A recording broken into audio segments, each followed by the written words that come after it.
Degustatora šāda, sūri skābās nedienas.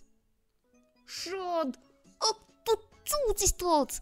Nelabā balsī brēc mamma, kamēr es sēžu pie datora un kaķu fórumam viss, kas garšo murim, gatavoju atskaiti par cepumu degustāciju.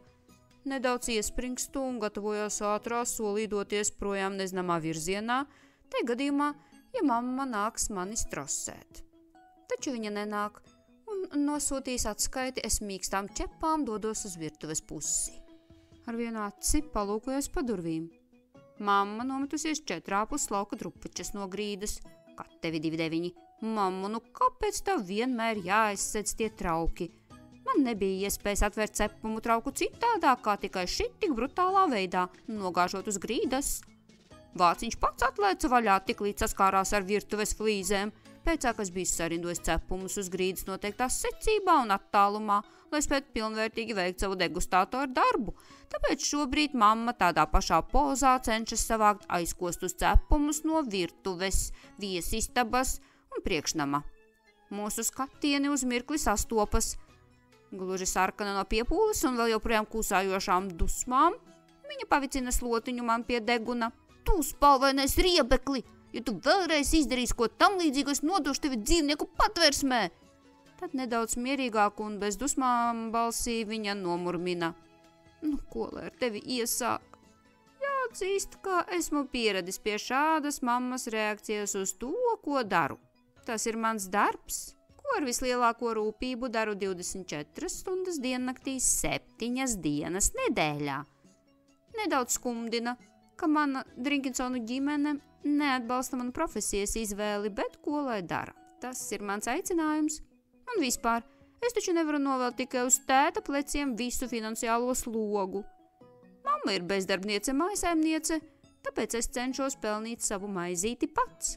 Patiesībā mammai būtu jābūt pateicīgai par to, ka viņa var nestrādāt algotu darbu, jo ģimenē ir 2 pelnītāji. Nepateicīgā.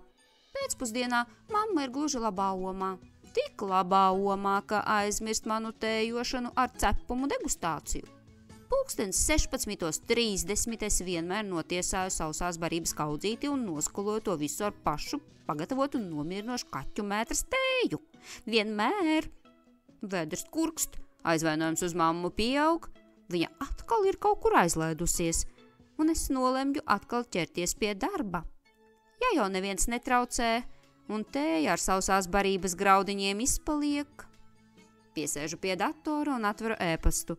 Ir pienācis jauns pasūtījums no viss, kas garšo murim.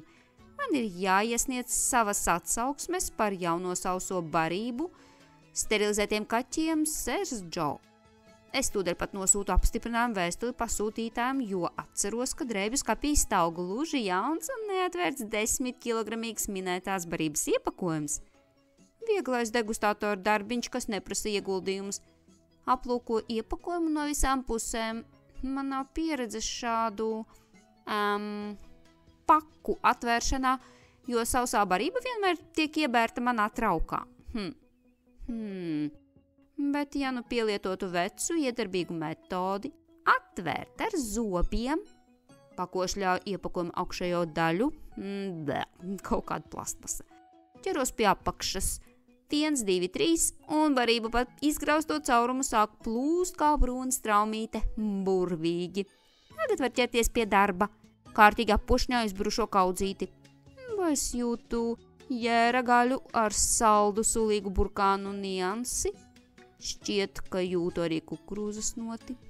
Paņemu mutē vienu Y formas barības gabaliņu un ļaujos nesteidzīgam baudījumam. Mutē sāk izplesties viegli apgrauzdēta jēra cepeša un sviestā sutinātu dārzeņu garša. Joprojām baudot barības gabaliņus, sēžos pie datora, lai veiktu dažādas zīmes. Atsauksmes tekstu uzrakstīšu vēlāk. Pēc pusdienas naudas. Ieslīgstu neparastā stāvoklī kaut kur starp nomodu un snaudu. Tas ir tāds mirklis, kad ar vienu kāju esmu sapnī, bet ar otru realitātē. Redzu mammas piesarkušo seju. Vai tās ir dusmas, kas padara viņu tik sārtu? Acu mirklī atmostos no šī pārējais stāvokļa, jo saprotu, ka mammas sārģīmes ir realitāte. Viņa nikni krata rādītāju pirkstu drēbju skapja virzienā. Šad! Kurš to izdarīja, mērkaķis tāds? Tikai nesaki, ka peles! Es noliedzu sīko grauzēju līdzdalību šajā pasākumā, cenšos izskaidrot mammai savu jauno darba uzdevumu, taču viņai šķiet nemaz neklausās. Aizcēr durvis, atstājot mani drūmās pārdomās par cilvēku nepateicību. Nepateicība ir pasaules alga. Vakariņas man iet secen, jo mammai šķiet, ka esmu pietiekami pieēdies no izgraustās pakas. Kurkstošu vēdru dodos pie miera. Viens vienīgs barības gabaliņš darba vajadzībām. Ja tā turpināsies, apsvēršu profesijas maiņu. Pēc nepatiesās apsūdzības dēļ pārdzīvotajām emocijām man ir grūti iemigt, tāpēc sāku skaitīt aitas. Ne aitas, bet gan jērus. Cik gan jēru ietilps 10-kilogramīgā Seradžo iepakojumā. Nakts paiet mierīgi, un ar svaigi ceptu kotlešu smaržu pienāk rīts. Kotletes? Trešdienas rītā?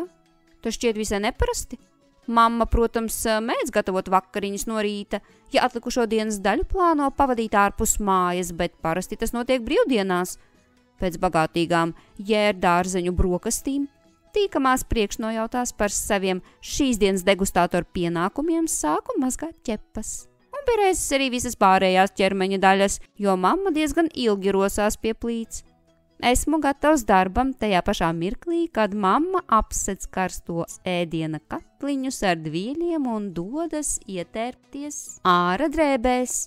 Smagi nopūšos, jo šis darbiņš nebūs no vieglajiem. Būs jātiek galā nevien ar vākiem, bet arī ar dubulto dvieļu kārtu. Sulīgas cūgaļas smarža ieķeras manās nāsīs ar saviem kārdinošiem pirkstiem un līganā dejā aizvalsē mani līdz virtuves zonai. Uzlecu uz līdz spīdumam notīrītās galda virsmas, blakus indukcijas plītī un apstājos kā iemiets. Jūtu, ka kaķa toltes granuls viegli atbrīvojas no manām spalvainajām pēdām un pielīp pie galda virsmas. Esmu vieglā šokā. Uz šķīvīša ar zelta maliņu, neapsekta un neapvākota, guļ taukaini sulīga un vēl viegli kūpoša kotlete. Cūgaļas kotlete ar oranžīgiem burkānu skaidiņu lāsumiņiem sānos. Smarža ir debešķīga. Bet, visai neparasta. Pasmaržoju kotleti nedaudz tuvāk. Jūtu garšvielu notis, malti, melnie pipari, muskatrieksts, jodētas sāls, malta kanēļa šķipsniņa. Tas viss gluži labi sadara ar cūgaļu. Tomēr ir kaut kas tāds, kas te īsti neiedarās. Citrona nots? Nē, ēteriskā eļļa nav jūtama. Citronskābe? Pēkšņi nāsi sāk kutināt. Apši! Tie pavisam noteikti ir čilī pipari. Turklāt tik lielā koncentrācijā, ka rada kairinājumu nāsīs vien paostot. Vīlies nolicu no galda virsmas. Pat netaisos degustēt. Man ir nelabas aizdomas, ka mamma gatavojot ir izmalkojusi pāris vīna glāzes. Tāda garšvielu kombinācija ir absolūti aplama. Proporcijas gluži vienkārši anomālas. Vēlreiz apdulinoši nošķaudos un dzirdu, ka durvju slēdzenē skrapst atslēga. Burvīgi. Acīm redzot, mamma ir atpakaļ. Noskaņojos viņai nolasīt veselu lekciju par garšvielām, kas jāpievieno maltai cūgaļai un uztaisu bargusējas izteiksmi.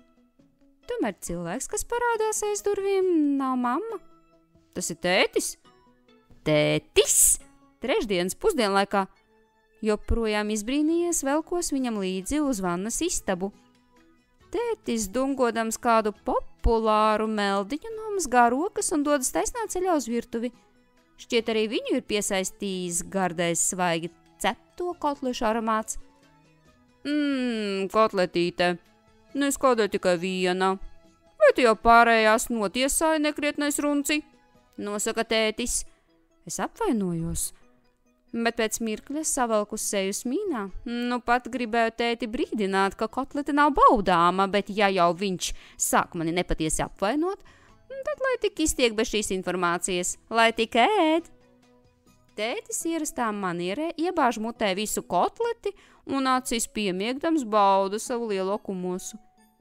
Pēkšņi viņa mazās ačeles izplešas divi tik lielas, seja kļūst tomātsarkana. Vaigi piepūšas un roku pie mutes pielicis, tētis aizjož vannas istabas virzienā. Es nosmīnu vēl vairāk, kad dzirdu, kā viņš tur spļaudās un nolādē kotlešu cepēju. Joprojām smīnēdams, atveru leduskapi un izņemu laukā piena paku. Piepildu uz galda atstāto krūzi līdz malām pilnu ar pienu un klusēdams ar ķepu norādu uz to, kad tētis gluži sarkans un ar izkārtu mēli nonāk virtuvē. Kā viens no izcilākajiem savas profesijas pārstāvjiem, es gluži labi zinu, kā apdzēst mutē čilī piparu izraisīto ugunsgrēku. Mans smīns top Češīras kaķa cienīgs, kad saprotu, ka mammas izraktajā bedrē gluži negaidīti iekritis tētis. Jā, tētis, nevis kaķis. Kā tur saka, kas kaķim bedri rok.